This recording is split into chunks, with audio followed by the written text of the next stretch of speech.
Bonjour mes frères et sœurs, encore ce matin, nous allons continuer de regarder Matthieu, chapitre 2, et nous allons continuer à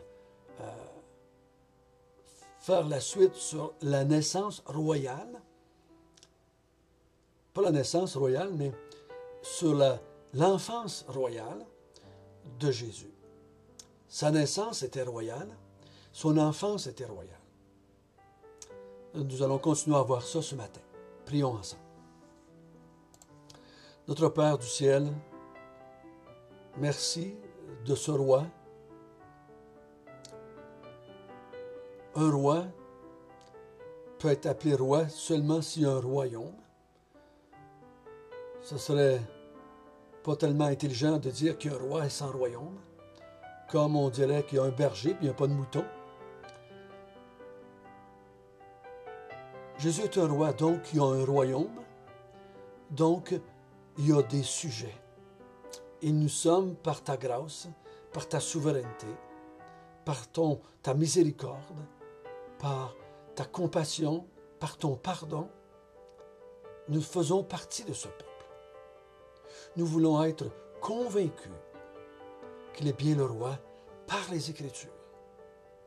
Et donne-nous de bien comprendre, afin de bien être capable d'expliquer aussi, après l'avoir bien compris pour nous, de l'expliquer à d'autres, de convaincre d'autres que Jésus est le roi du monde. C'est en son nom que nous te prions. Amen. Dans les monarchies, quand un roi prenait possession de son royaume, suite par naissance, ou parce que son père était mort, il devenait roi, ou il avait fait la guerre et il devenait roi, la première chose qu'il faisait, bien souvent, c'était de faire mourir les autres qui avaient un potentiel de devenir roi. Et on faisait mourir toutes les familles royales, femmes, enfants, petits-enfants, tout ce qui était royal, on les faisait mourir afin qu'ils ne veulent pas reprendre le trône. Quand on faisait les guerres, la première chose qu'on faisait, on déportait les rois et souvent on les faisait mourir. On les mettait en prison. Afin qu'ils ne veulent pas relever une autre armée pour faire la guerre. Ou quand on a vu dans certaines histoires que des frères, des femmes aussi, des reines, quand ils viennent au pouvoir, font mourir leurs frères, leurs sœurs, afin de ne pas avoir de compétition. Et ici, après la visite des rois mages, qui ont bouleversé le roi en place, si Hérode ne se serait pas senti menacé, il n'aurait pas fait ce qu'il va faire, ce qu'on va voir ce matin. Jésus a une enfance royale parce qu'on vient lui emmener des cadeaux royaux. On vient se prosterner devant lui. Les hommes les plus importants de l'Est viennent se prosterner devant lui et ils l'adorent. Donc, si tu n'es pas un enfant roi, ça n'arrivera pas ça. Ça ne m'est pas arrivé, moi. Oh, ma maman a probablement dit, comme toutes les mamans du monde, oh, il est-tu mignon, je l'adore. Oui, ça c'est correct. Mais ça, c'est pas ça qu'on voit ici ce matin. Ça, c'est la première chose. Nous allons voir une deuxième, ce matin, une deuxième prophétie. La première, c'était, il est né à Bethléem, comme ça avait été prophétisé. Maintenant, il va accomplir une deuxième prophétie. Nous allons lire à partir du verset 13. Lorsqu'ils furent partis, voici un ange du Seigneur apparut en songe à Joseph, et il dit, « Lève-toi, prends le petit enfant et sa mère, fuis en Égypte, et restez-y jusqu'à ce que je te parle, car Hérode cherchera le petit enfant pour le faire périr. » Joseph se leva, prit de nuit le petit enfant et sa mère, et se retira en Égypte. Il resta jusqu'à la mort d'Hérode, afin que s'accomplisse ce que le Seigneur avait annoncé par le prophète. J'ai appelé mon fils hors d'Égypte.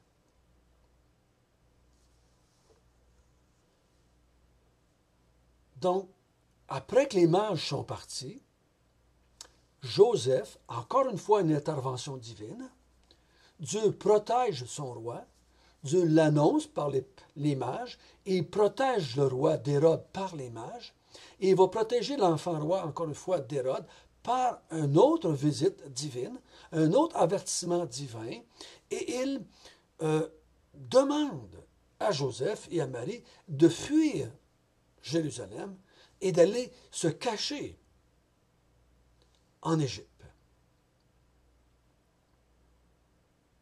Dieu aurait bien pu protéger Jésus d'une autre façon. Dieu aurait bien pu dire, ben, je vais faire mourir Hérode. Tac, puis Hérode s'est tombé mort, puis ça a été fini. Mais il veut donner à son peuple les preuves que cet enfant est bien l'enfant promis, l'enfant Messie, l'enfant roi.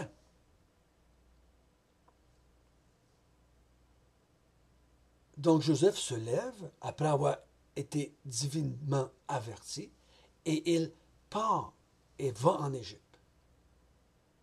Le but d'aller en Égypte, Dieu aurait bien pu le protéger autrement, son fils Jésus.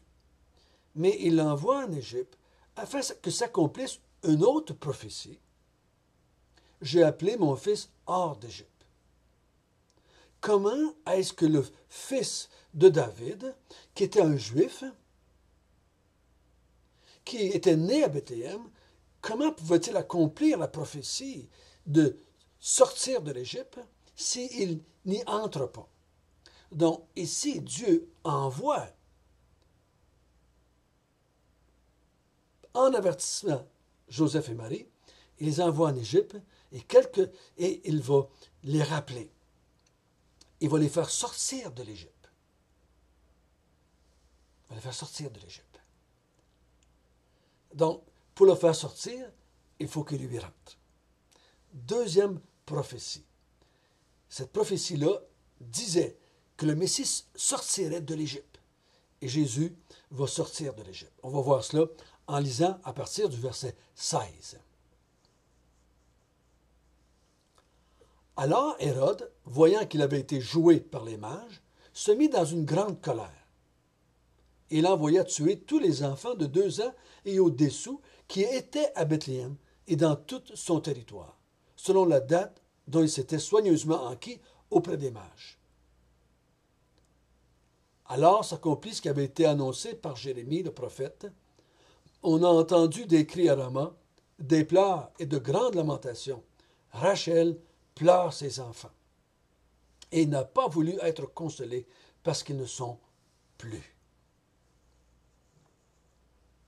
Une autre prophétie. Donc on en a vu 2, nés à Bethléem, sortis de l'Égypte. Ici, quand Hérode s'aperçoit qu'il a été roulé, trompé par les mages, il se met en colère.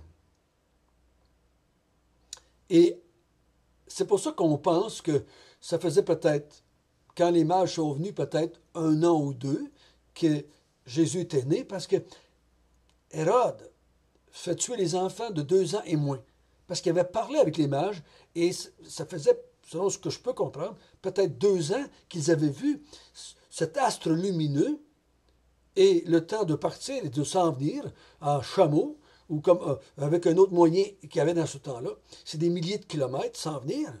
Donc, ils ont peut-être pris peut-être 1 an sans venir, se préparer à s'en venir, sans venir. Donc, imaginons 1 an ou 2. Mais lui, pour être certain, il fait mourir tous les enfants en bas de 2 ans.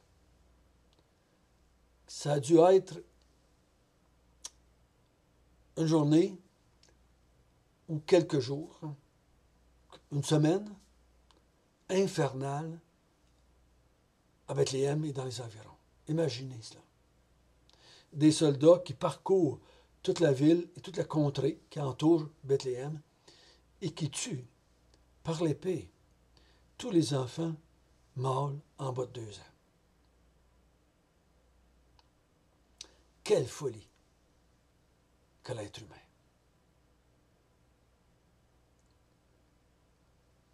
Mais ceci, encore une fois, accomplit une prophétie. Verset 18. Des pleurs et de grandes lamentations. Rachel pleure ses enfants. Parce que Rachel avait vécu à Bethléem.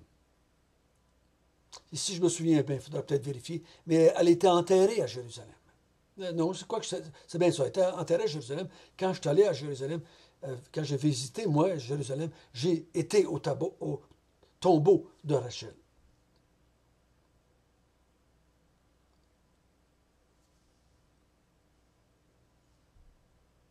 Donc, on avait dit, quand le Messie viendrait, au moment où le Messie serait là, qu'il y aurait une grande tristesse à Bethléem. On ne savait, et que ça concernait les enfants. Parce qu'elle dit, ces enfants ne sont plus là. Elle pleure, ces enfants. Et ceci, c'est accompli à ce moment-là. Donc, il y avait encore un accomplissement prophétique par rapport à la naissance de Jésus. Né à Bethléem, fuite en Égypte, mort d'enfants à Bethléem. Tout ça concernait le Messie. Tout ça était regardé par ceux qui étudiaient les Écritures comme étant des prophéties qui accompagneraient la venue du Messie.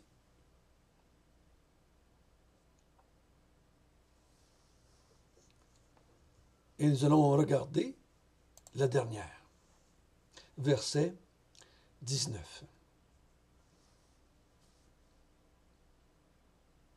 Quand Hérode fut mort, voici un ange du Seigneur apparut en songe à Joseph, en Égypte, et dit, « Lève-toi, prends le petit enfant et sa mère, et va dans le pays d'Israël, car ceux qui en voulaient à la vie du petit enfant sont morts. » Joseph se leva, prit le petit enfant et sa mère, et alla dans le pays d'Israël. Mais, ayant appris qu'Archéalus régnait sur la Judée, à la place d'Hérode son père, il craignit de s'y rendre. Et, encore une fois, divinement averti en songe, il se retira dans le territoire de la Galilée. Il vint demeurer dans une ville appelée Nazareth, afin que s'accomplisse ce qui avait été annoncé par les prophètes, et sera appelé Nazaréen.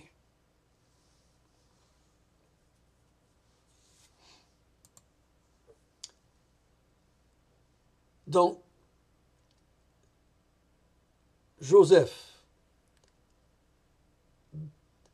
divinement averti, fuit en Égypte et divinement averti revient de l'Égypte. Dieu dit retourne en Israël. Joseph, humainement parlant, ne veut pas aller vivre à Bethléem ou proche de Jérusalem parce qu'il a encore peur que le fils d'Hérode réagisse. Parce que c'est certainement que le fils sait ce que le père pensait. Et il espère que le roi est mort quand ils ont tué les enfants. Il reste-t-il un doute? Peut-être. Mais Joseph, lui, dans sa nature humaine, a peur. Donc, il décide de se retirer à Nazareth. Divinement averti. Voyez-vous que les hommes font des choix basés sur leur pensée humaine. Mais Dieu, lui, dirige les hommes et il l'emmène à Nazareth afin qu'il s'accomplisse la prophétie. Il sera appelé Nazaréen.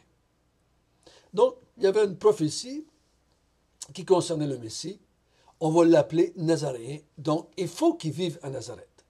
Et il n'y avait aucune pensée dans les Juifs que le Messie, le roi, serait un Nazaréen. Ou vivrait à Nazaréen. Quand on a dit à Nathanaël que Jésus était à Nazareth, on dit, va-t-il sortir quelque chose de bon de Nazareth? Et ailleurs, on dit, regarde, il n'y a pas de roi qui vient de Nazareth. Mais pourtant, il y avait des prophéties qui disaient il va être appelé Nazaréen. Parce qu'il a vécu à Nazareth jusqu'à l'âge de 30 ans. Ensuite, il va déménager à Capernaum.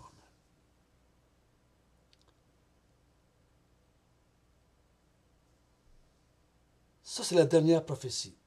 Donc, des prophéties qui démontrent que cet enfant-là est un enfant spécial, un enfant royal.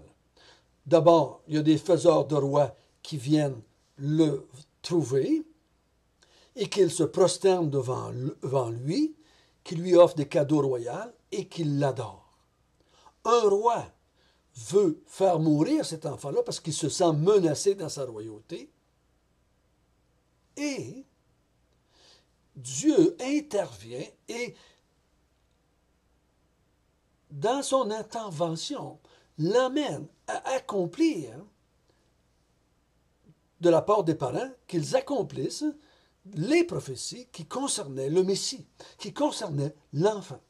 Donc, cette façon que que les parents ont réagi, que le roi a réagi, que les mages ont réagi, démontre que cet enfant-là était un enfant roi. C'est pour ça que j'ai appelé ça une naissance royale. Si Jésus n'avait pas été roi, tout ceci ne serait pas arrivé. Moi, il n'y a personne qui a voulu me tuer parce qu'il avait peur que je prenne leur place au niveau du gouvernement ou au niveau de la royauté. Mais on veut tuer un enfant parce qu'on a, comme Hérode a voulu faire, parce qu'on avait peur qu'il vienne prendre la place. Donc, Jésus, si je résume nos deux chapitres, Jésus a eu une naissance royale de la part de ses parents, naissance royale de la part de son Père divin, né du Saint-Esprit. Il a une enfance royale parce qu'il a été, on pourrait dire, couronné roi par les mages. Il a une enfance royale parce que le roi en place veut faire mourir ce Jésus-là. Et ce Jésus-là accomplit les prophéties qui concernaient le Messie. Né d'une vierge, né à Bethléem, massacre le jour au temps de sa naissance, fuit en Égypte, sort de l'Égypte et vit à Nazareth. Ces deux chapitres-là, jusqu'à date, nous démontrent que Jésus est le nouveau roi, roi d'un nouveau royaume. Ce roi-là va sauver son peuple de ses péchés et il va paître ce peuple-là qu'il va être le roi, dont il va être le roi. Notre Père du ciel, on voit bien que tout ce qui se passe est orchestré par toi. L'astre céleste, les mages que tu diriges, les mages que tu renvoies, les anges que tu envoies pour protéger Jésus, la fuite en Égypte, et tout cela est orchestré par toi parce que tu es en train d'établir un nouveau royaume.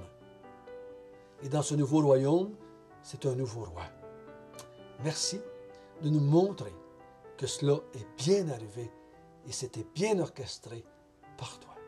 Nous t'en bénissons, nous t'en glorifions, nous t'en louons. Amen.